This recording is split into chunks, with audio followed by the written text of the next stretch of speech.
आपको याद होगा अतीक के छोटे बेटे अबान की सड़क हादसे में मौत हुई। उसके बाद अतीक के दो बेटे अली उमर को जेल से लाया गया था, एक को लखनऊ से, एक को झांसी से लाया गया था।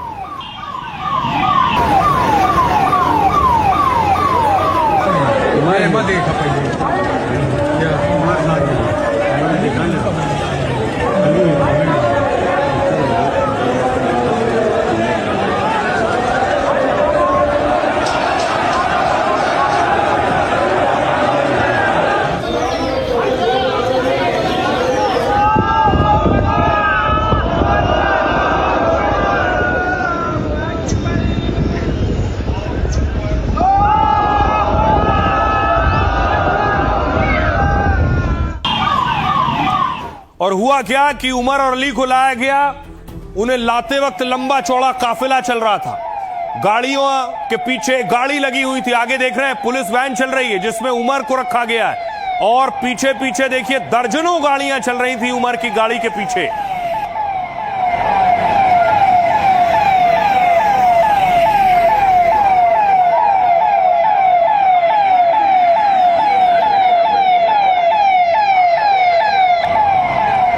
बताया गया कि उमर को जब जेल से निकाला गया तो समर्थकों को यह डर और खौफ भी था कि कहीं एनकाउंटर ना हो जाए, कहीं गाड़ी ना पलट जाए। इस डर की वजह से दर्जनों गाड़ियां पीछे पीछे चल रही थी।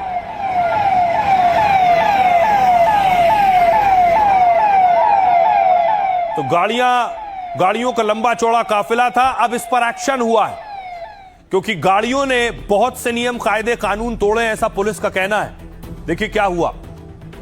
उमर को पुलिस वैन में लेकर जाया गया और टोल के रास्ते ही गुजरे। अतीक के बेटे के काफिले में यह दबंगई तब सामने आई जब उमर को लखनऊ जेल से प्रयागराज लाया जा रहा था। उमर अहमद की पुलिस वैन के पीछे बहुत सी गाड़ियां थी। महंगी गाड़ियों के इस काफिले में 30 से ज्यादा कारें थी, लेकिन तेज रफ्तार ये गाड़ियां जैसे ही टोल प्लाजा पर पहुंची तो आरोपों के मुताबिक वहां बैरियर तोड़े और गाली गलौज की है। नवाबगंज टोल प्लाजा के सहायक प्रबंधक ने इसकी शिकायत की है। जयप्रकाश यादव ने पुलिस थाने में इस बवाल पर एफआईआर कराई है। पुलिस ने 28 नामजद और कई अज्ञात वाहन चालकों पर केस दर्ज किया, जिसमें आरोप है ये गाड़ियां शनिवार दोपहर टोल से गुजरी, लेकिन किसी ने भी टोल टैक्स नहीं चुकाया बल्कि बैरियर तोड़ डाले। कंप्यूटर ऑपरेटर और हेल्पर ने कूदकर जान बचाई। यह प्रयागराज रूट पर हुआ। टोल कर्मचारियों ने रोकना चाहा तो उन्हें धमकाया और गालियां दी गई। पुलिस अब टोल प्लाजा पर लगे सीसीटीवी कैमरे खंगाल रही है। गाड़ियों में बैठे लोगों की पहचान कर जांच में जुटी है ताकि गाड़ी चलाने वालों के चेहरे पहचान कर कार्रवाई की जा सके, इनसे टोल वसूली और तोड़फोड़ के नुकसान की भरपाई की जा सके। गंभीर धाराओं में एफआईआर भी हुई है जिनमें हत्या की कोशिश का भी आरोप शामिल है। धारा 109(1) और बाकी धाराओं में 10 साल की सजा हो सकती है। इसके बाद ये गाड़ियां प्रतापगढ़ की तरफ पहुंची। अतीक के बेटे उमर के काफिले पर प्रतापगढ़ में भी केस दर्ज हो गया। अख्तियारी टोल प्लाजा के मैनेजर ने भी पुलिस से ऐसी ही शिकायत की है। कहा टोल देने के बजाय धमकी दी गई और गाड़ी चढ़ाने की कोशिश हुई है। बैरियर तोड़कर काफिले में शामिल लोगों ने विवाद किया। एफआईआर कर प्रतापगढ़ पुलिस सीसीटीवी खंगालने और कार्रवाई में जुट गई है। सुनिए इसके बाद अब सियासत भी हो रही है एक्शन पर। क्या कुछ कह रही समाजवादी पार्टी और क्या कह रही बीजेपी। सही सलामत जेल से कब्रिस्तान पहुंचाएंगे या नहीं पहुंचाएंगे, तो ये शक तो पुलिस दूर कर सकती है ना। क्या विकास दुबे की तरह उनकी गाड़ी भी पलट जाएगी, उनकी भी हत्या हो जाएगी, ये लोगों को शक था। ये कानून का काम है। कानून को चाहिए था कि उनको एस्कॉर्ट करने से रोके, और जनता के बीच में जो डर है गाड़ी पलटने का, मारने का, वो पुलिस ही दूर कर सकती है। आज भी समाजवादी पार्टी और समाजवादी पार्टी के नेता को पीड़ा यह है कि कैसे उन माफियाओं को खाद पानी ये दे सकें। उसके लिए कुत्सित प्रयास हमेशा करते हैं और सिर्फ लोगों को गुमराह करने का काम करते हैं। भारतीय जनता पार्टी में या भारतीय जनता पार्टी के शासनकाल में, माननीय योगी आदित्यनाथ जी के शासनकाल में सारे लोग सुरक्षित हैं। जो अपराधी हैं वही अपने आप को असुरक्षित मान रहे हैं, उनको मानना भी चाहिए। अब देखिए ये सारा शुरू हुआ एक्सीडेंट से। अतीक के छोटे बेटे अबान का एक्सीडेंट हुआ और उस एक्सीडेंट में उसकी मौत हो गई, लेकिन उसकी मौत अकेले नहीं हुई, उसके साथ और भी साथी गाड़ी में सवार थे। ये देख रहे हैं, ये उस वक्त की तस्वीर है जहां ये हादसा हुआ था। बहुत भयंकर एक्सीडेंट है।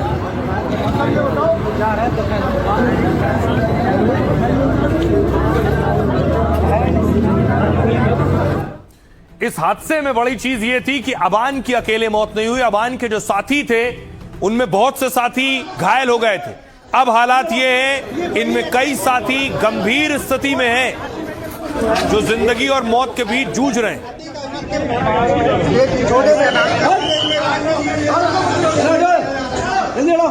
ये वही एक्सीडेंट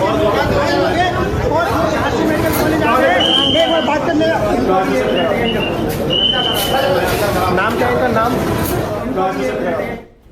अब देखिए इस वक्त हालात क्या हैं। जो उस हादसे में घायल हुए थे, बताया गया गाड़ी की रफ्तार 100 किलोमीटर प्रति घंटे से 120 किलोमीटर प्रति घंटे के बीच थी। अब देखिए जिसे आप देख रहे हैं, यह उमर, जिस हादसे में अतीक के सबसे छोटे बेटे अबान की जान गई, उसी में अबान के साथ कार में मौजूद 3 साथी घायल हुए, जिनमें उमर की हालत गंभीर है। उसकी 3 पसलियां टूटी हैं, उसके लंग्स में ज्यादा दिक्कत है, दावा है फेफड़ा फट गया है। उमर के हाथ पैर में फ्रैक्चर है और हालात में सुधार नहीं हुआ। शनिवार को तबीयत और ज्यादा बिगड़ गई तो दिल्ली भेजा गया। मेदांता अस्पताल में रविवार को उसका ऑपरेशन हुआ। एक और शख्स जैद, अबान के साथ मौजूद दूसरे घायल जैद की हालत भी नाजुक है। जैद की 2 पसलियां टूटी हैं, एक हाथ और दोनों पैर में फ्रैक्चर है। उसकी गर्दन के पास जख्म है, सिर में भी गंभीर चोट लगी है। दावा है इसी वजह से जैद अस्पताल में अजीब हरकतें कर रहा है। रविवार को तबीयत ज्यादा बिगड़ने पर उसे दिल्ली लाया गया और डॉक्टरों की सलाह पर ब्रेन के इलाज के लिए उसे लाया गया है। अब यहां जैद को मिलिट्री अस्पताल में भर्ती कराया गया। एक और शख्स, तीसरा युवक, कार में सवार रहे तीसरे दोस्त फारूक की हालत ठीक है। उसके हाथ पैर में चोट आई है, कई जगह मामूली जख्म है, इसलिए फारूक को करेली के अस्पताल में रखा गया इस वक्त। सुनाते हैं आपको समाजवादी पार्टी के नेता अबू आजमी क्या कह रहे हैं, सुनिए। लोगों को शक हो रहा है कि अब जो उनके बच्चे का एक्सीडेंट हुआ है, और वो भी सरकार शक के दायरे में नहीं कह रहा हूं कि क्या हुआ क्या नहीं। आम इंसान के दिलो दिमाग में अतीक अहमद की फैमिली के साथ जो हुआ है, इस तरह की चीजें हो रही हैं। लोगों को शक होता है कि ऐसा तो नहीं, लेकिन इसकी सही इंक्वायरी होना चाहिए। बाहर था, जेल में भी नहीं था, और अपने भाई से मिलने जा रहा था और एक्सीडेंट हो गया, उसका इंतकाल हो गया। तो अब जो शक के दायरे में सरकार है, सरकार को खुद कोई ऐसी एजेंसी से इंक्वायरी करा के सफाई देना चाहिए ताकि लोगों को संतुष्टि मिले। और आइए खबरों में आगे बढ़ते हैं। आज की एक और बड़ी खबर है, आपको लिए चलता हूं। संसद में बवाल रुक नहीं रहा है। सरकार तैयार है, फिर आखिर क्यों तकरार है, सवाल ये। आज प्रदर्शन हो रहा था संसद के बाहर। देखिए डिंपल यादव खुद पहुंची थी दूध का डब्बा लेकर। क्या है, सदन नहीं चल पा रहा है? ये दूध सदन उत्तर प्रदेश के मुख्यमंत्री के लिए दूध है, क्योंकि उन्होंने बात कही थी कि चंदा चोरी पे दूध का दूध और पानी का पानी होगा, और कहीं ना कहीं आज तक कोई भी खुलासा नहीं हो पाया है कि आफ्टर ऑल जो चंदा है, जो दान पात्रों में पैसा है, वो कहाँ जा रहा था। और आज जहाँ ये FCRA बिल लेके आ रहे हैं, तो हमारी मांग है कि सरकार बताए कि क्या RSS संगठन रजिस्टर्ड है कि नहीं है, और उसको चढ़ाने के लिए कहाँ से पैसे जाते थे। कहीं ये दूध का दूध पानी का जो राज है, कहीं इसी में तो नहीं छुपा हुआ है। अब देखिए डिंपल यादव प्रदर्शन कर रही थी चढ़ावा चोरी पर, इधर पप्पू यादव भी साधु संतों के साथ चढ़ावा चोरी पर प्रदर्शन में लेटे थे। करने वाले होश में आओ, आस्था के साथ गद्दारी नहीं चलेगी, गद्दारी नहीं चलेगी।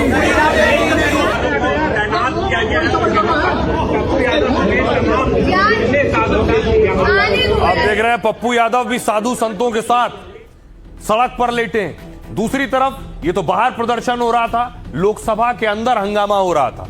खुद किरण रिजिजू कह रहे थे कि गृह मंत्री अमित शाह बोलने के लिए तैयार हैं। वो कह रहे थे आइए विपक्ष से बैठिए सदन में, गृह मंत्री बोलेंगे। जवाब देने के तैयार है। मैं अनुरोध करता हूं कांग्रेस पार्टी और इनको कि गृह मंत्री जी का जवाब के समय डरना नहीं है, भागना नहीं है, पूरा सुनना पड़ेगा। मैंने बिजनेस एडवाइजरी में भी सार्वजनिक वहां सबके सामने में कह दिया है कि सरकार। अब देखिए जरा सदन में क्या हुआ, किस बात को लेकर बवाल मचा हुआ था। सबसे पहले किरण रिजिजू ने कहा, केंद्रीय मंत्री रिजिजू ने कहा, सरकार चर्चा को तैयार है।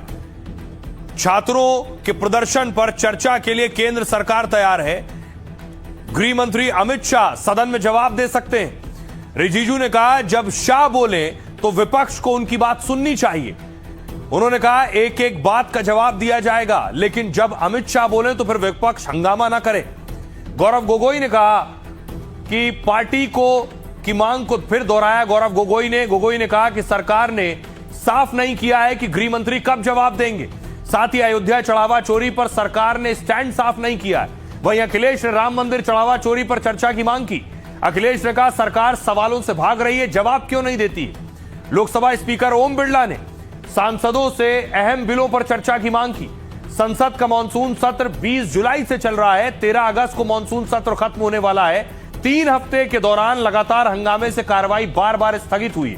एंटी पेपर लीक बिल पर बहस के अलावा किसी और मुद्दे पर चर्चा नहीं हुई। सरकार की तरफ से आज 4 बिल पेश किए गए, लेकिन एफसीआरए और परिसीमन बिल पर सस्पेंस बना हुआ है। सूत्रों के मुताबिक सरकार एफसीआरए बिल को जेपीसी को भेज सकती है। सवाल यह है, क्या इसके बदले परिसीमन महिला आरक्षण पर बात बन गई है। डीएमके सहित कई पार्टियां इस बिल का विरोध भी कर रही हैं। सरकार एफसीआरए को जेपीसी में भेजकर परिसीमन पर डीएमके का समर्थन चाहती है। सुनिए सियासतदानों को क्या कह रहे हैं। क्या संसद का गतिरोध खत्म होगा? वक्त बहुत कम बचा है। हम ये जानना चाहते हैं कि गोली किसने चलवाई, और अगर इन्होंने नहीं चलवाई तो होम मिनिस्ट्री ने किसने चलवाई, और कल्पेबिलिटी है या इनकॉम्पिटेंस है, ये हम समझना चाहते हैं। तो ये हमारी पोजीशन शुरुआत से थी। From day one it is been our position, our position is not change. जब गृह मंत्री जी ने कह दिया कि हम हर बात का जवाब देने के लिए तैयार हैं, तो फिर वो चर्चा से क्यों भाग रहे हैं? मैं स्पष्ट कहना चाहता हूं, राहुल गांधी, चर्चा से मत भागना। हम तैयार हैं, सदन के अंदर हम हर विषय पर चर्चा करने के लिए तैयार हैं, तुम भागना मत। गृह मंत्री जी पार्लियामेंट में स्टेटमेंट नहीं देंगे तब तक डेडलॉक कंटिन्यू ही रहेगा मेरे ख्याल से। गृह मंत्री जी पार्लियामेंट में स्टेटमेंट नहीं देंगे तब तक डेडलॉक कंटिन्यू ही रहेगा मेरे ख्याल से।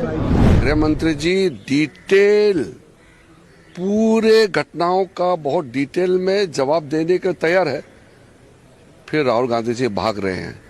मैंने इसलिए सदन में कहा कि भागना नहीं है, डरना नहीं है, क्योंकि आप आरोप लगा करके फिर भाग जाते हो, ये लोकतंत्र में सही नहीं है। आपको फेस करना होगा। सरकार और विपक्ष इस बात पे पहले दिन से कि होम मिनिस्टर का स्टेटमेंट आ जाए, सरकार का स्टेटमेंट आ जाए, लेकिन सरकार तैयार नहीं है। जब 2 दिन बचे हैं, अभी भी सरकार के पास समय है कि दोनों विषय पे चर्चा कर लें। अब देखिए, प्रदर्शन एक बात को लेकर और हो रहा है, वो है एफसीआरए बिल। आपने सुना डिंपल यादव ने भी एफसीआरए का जिक्र किया है। आपको बताऊंगा ये एफसीआरए क्या है जिस पर बवाल हो रहा है, हंगामा हो रहा है।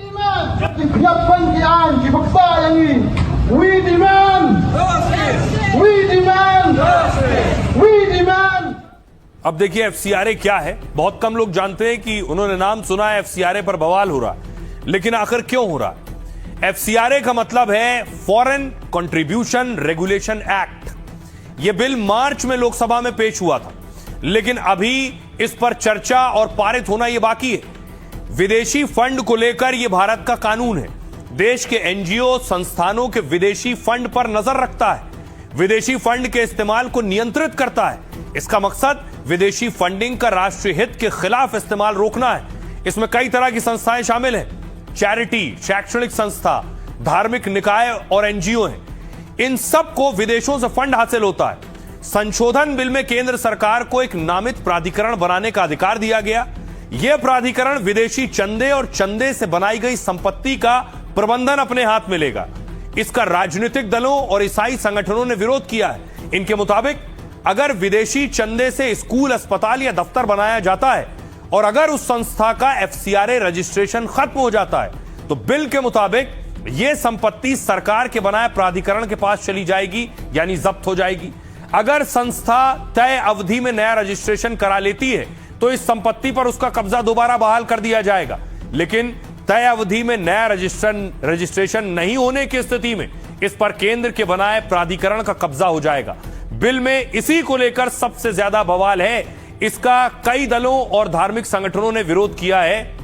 इनको डर है विदेश से पैसा लिया, हमने संपत्ति जुटाई, इमारतें बनवाई, उसके बाद अगर रजिस्ट्रेशन फिर से रिन्यू नहीं हुआ तो फिर उनकी जब्ती हो जाएगी। इस बात का विरोध है। सुनिए क्या कह रहे हैं। आज जहां ये FCRA बिल लेके आ रहे हैं तो हमारी मांग है कि सरकार बताए कि क्या RSS संगठन रजिस्टर्ड है कि नहीं है, और उसको चढ़ाने के लिए कहां से पैसे जाते थे। कहीं ये दूध का दूध पानी का जो राज है कहीं इसी में तो नहीं छुपा हुआ है। FCRA के ऊपर बिल लाने का कारण यही है कि लगातार इस देश के अंदर FCRA का उपयोग करके कुछ संस्थाएं पैसा ला रही है और उस पैसे का उपयोग देश विरोधी गतिविधियों के लिए किया जा रहा है। जो अच्छा काम करते हैं उनके लिए इस बिल में कोई अड़चन नहीं है, कोई तकलीफ नहीं है। देखिए, सरकार तानाशाही करना चाहती है। तानाशाही नहीं देश के अंदर चल सकती। लोकतंत्र को खत्म करना चाहते हैं, हर चीज के ऊपर अपना कंट्रोल ऐसे चाहते हैं कि सब चीजों को वही कंट्रोल करें। तो कैसे मुमकिन है?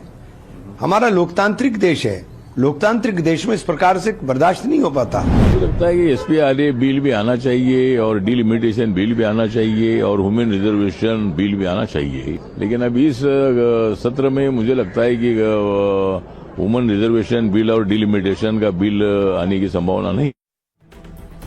और आइए अब आपको लिए चलता हूं उत्तर प्रदेश। यूपी से एक और खबर आई है।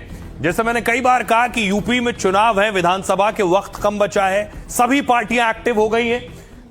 आज मायावती के भतीजे आकाश रैली कर रहे थे और रैली करते करते उनके निशाने पर अखिलेश यादव और राहुल गांधी थे।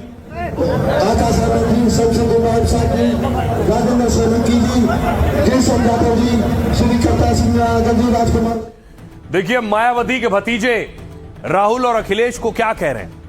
मायावती के भतीजे आकाश आनंद ने राहुल अखिलेश पर टारगेट किया। एक रैली में आकाश ने राहुल अखिलेश को अंकल कहा। आकाश आनंद ने कहा मेरी उम्र 30 साल है, अखिलेश राहुल मुझसे उम्र में काफी बड़े हैं, उन दोनों की उम्र 50 के पार है, हम लोग बड़ों को अंकल कहते हैं। राहुल अंकल और अखिलेश अंकल की बातों में नहीं आना। अखिलेश के PDA का अर्थ कब बदल जाए कोई नहीं जानता है। दरअसल 2027 चुनाव को लेकर आकाश ने राहुल अखिलेश को घेरा। आकाश ने युवा वोटरों को लुभाने की कोशिश की है, खुद को यूपी का युवा चेहरा के रूप में प्रस्तुत किया है। हाथरस में सादाबाद की रैली में आकाश ने बीजेपी पर भी हमले किए। आकाश BSP के नेशनल कोऑर्डिनेटर हैं, हाथरस में रैली कर रहे थे जो मायावती का गढ़ भी माना जाता रहा है। सुनिए क्या कह रहे हैं आकाश। सपा के राष्ट्रीय अध्यक्ष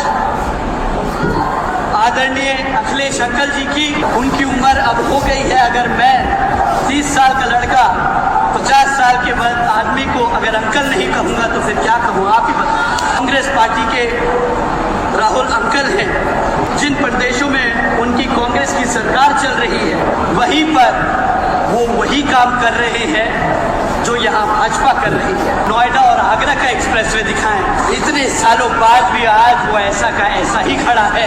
एक गड्ढा नहीं, फीते काटने से डेवलपमेंट नहीं होता।